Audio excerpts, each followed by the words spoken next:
Assalamualaikum warahmatullahi wabarakatuh. Selamat pagi untuk anak-anak Bapak kelas 3. Nah, ketemu lagi sama Bapak Lukmanul Hakim ya. Dalam pelajaran PAI ya, semester ganjil DSDN Dawal Oktober Selatan. Nah, hari ini kita melanjutkan pelajaran yang baru lagi. Itu tentang sholat kewajibanku. Jadi hari ini kita mengenal tentang sholat ya. Pertemuan pertama. Sholat ya. Nah, ini salat merupakan kewajiban seorang muslim dan tiang agama Islam. Jadi salat ini ya, kalau kita sebagai seorang muslim penting banget ya, penting banget nih. Jadi jika salat didirikan maka Islam akan berdiri kokoh ya. Begitu pula sebaliknya. Jadi tiang agama ya. Kalau kita melaksanakan ibadah salat maka agama kita itu makin kuat ya. Tapi kalau kita nggak salat, bisa runtuh agama kita ya. Jadi penting banget ya. Selasa 9 November 2021. Langsung aja ya. Karena waktunya ini materinya agak banyak ya, jadi kita percepat ya. Salat sebagai ibadah. Oke. Pertama nih, secara bahasa salat ini ya, artinya doa. Kalau aja nanti ada pertanyaan satu ulangan ya, salat itu artinya doa ya secara bahasa. Secara istilah adalah serangkaian ucapan dan gerakan tertentu yang dimulai dari takbir dan diakhiri dengan salam ya. Ya, jadi dari niat ya, terus Allahu Akbar, kan ada gerakannya tuh. Terus diakhiri dengan salam, Assalamualaikum warahmatullahi ya.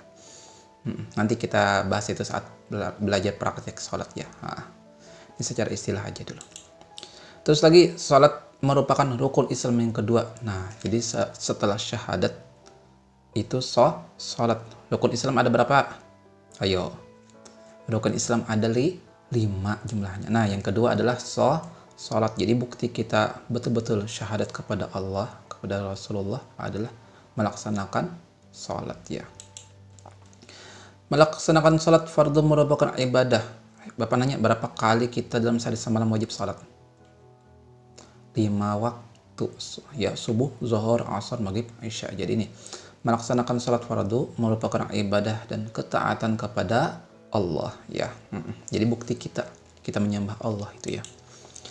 Salat merupakan ibadah yang diperhitungkan pertama kali di akhirat. Artinya nanti di akhirat ya, pertanyaan pertama yang diajukan kepada kita adalah tentang salat ya.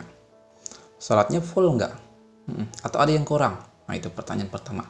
Kalau salatnya full, nah berarti sisa ibadahnya mudah aja lagi urusannya, diterima. Kalau salatnya nggak betul, nah ini yang bahaya ya. Nah, kalau salatnya nggak sempurna. Jadi pertanyaan pertama nanti di akhirat adalah salat. Jadi kalau mau masuk surga, salatnya harus full ya. Salat mencegah kita dari perbuatan keji dan mungkar.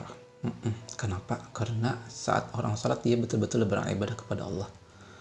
Dia melaksanakan perintah Allah. Bukti dia salat, setelah salat dia perbuatannya bagus. Kalau nggak bagus berarti dia kemungkinan nggak salat itu ya. Setiap muslim wajib melaksanakan salat fardu dalam keadaan apapun, meskipun sakit ya. Karena itu kalau nggak bisa salatnya berdiri, bisa duduk. Nggak bisa duduk, bisa rebahan ya. Sebagai siswa yang muslim, beribadah kepada Allah dan dengan sungguh-sungguh dan melaksanakan salat fardu sebagai bentuk bukti pengabdian kita kepada Allah. Jadi bukti kita mengabdi, menyembah Allah adalah dengan salat fardu. Oke, ini salat sebagai ibadah ya. Sekarang nih, hikmah ibadah salat itu apa? Ya. Nih. Hikmah pertama kita membuat kita ingat kepada Allah. Selalu ingat kepada Allah. Jadi bukti kita ingat kepada Allah, kita salat ya nih. Anak yang rajin, anak-anak Bapak nih, anak yang rajin salat akan selalu ingat dengan Allah ya, sebab dia ingat waktunya ya, di waktu subuh, zuhur, asar ya. Anak yang selalu ingat akan mendapatkan pertolongannya dan selamat. Jadi kalau pengen ditolong Allah, kita harus selalu ingat kepada Allah ya. Caranya gimana? Jangan ketinggalan salat ya. Insya Allah juga kita akan mendapatkan pertolongan dan selamat. Melatih ketaatan dan kedisiplinan. Jadi salah satu hikmah ibadah salat melatih kita untuk taat dan disiplin. Nih, anak yang sholat berarti menaati perintah Allah. Nah, kan perintah Allah. Allah menyuruh sholat, berarti kita taat sama Allah. Hal itu bisa melatih anak untuk menaati orang tua. Kan perintah Allah apa? Salah satu perintah Allah agar kita berbakti kepada kedua orang tua. Nah, kalau kita berani sama orang tua itu sama saja menentang perintah Allah.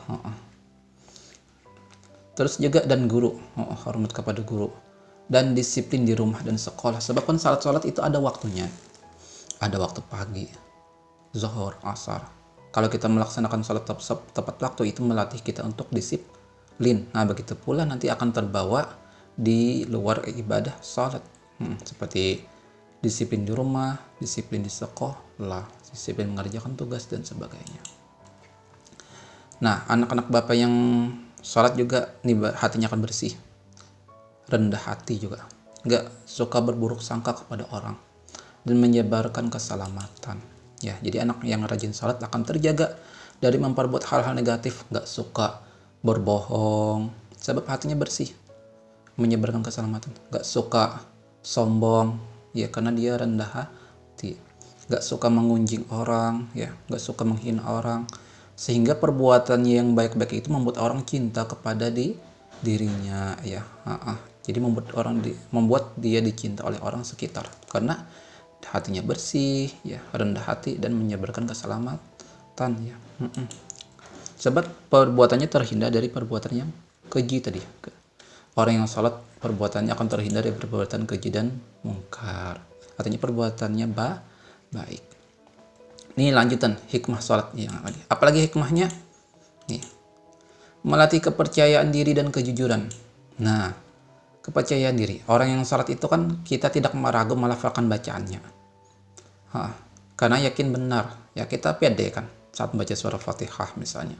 Baca surah, baca salawatnya, baca tasbihnya. Hal ini bisa melatih untuk percaya diri. Kan kita pede itu membacanya. Karena kita yakin bacaan kita betul. Nah itu. Nanti akan terbawa ke kehidupan nyata kita. Agar kita juga pede dalam segala apapun.